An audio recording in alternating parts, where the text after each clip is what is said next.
میں اپنے خواب میں بار بار اپنے سامنے جہاز گرتے دیکھتی ہوں اور خواب کئی دفعہ آیا ہے، اس کی تعبیر کرتے۔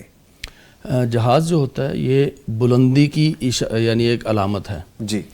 اب وہ چیز جس میں بیٹھنے کے لیے انسان ٹکٹ خریدتا ہے، ویزا خریدتا ہے، پاسپورٹ پکڑتا ہے، لائن میں لگتا ہے اور پھر جا کر جو ہے نا وہ جہاز میں بیٹھتا ہے۔ جی۔ تو اگر وہ اتنی تگ و دو والی چیز خود اس کے سامنے آ کر گر جائے، جی۔ اس کی چارپائی کے نیچے آ کر گر جائے، تو اس کا کیا مطلب ہے کہ وہ چیز جہاں پہنچنے کے لیے لوگوں کو انتظار کرنا پڑتا ہے، جہاں پہنچنے کے لیے لوگوں کو لائنوں میں لگنا پڑتا ہے اور بڑا بڑا جو ہے نا وہ پیسہ بھی لگانا پڑتا ہے، وہ چیز اللہ تعالیٰ نے اس کے گھر میں لا دی۔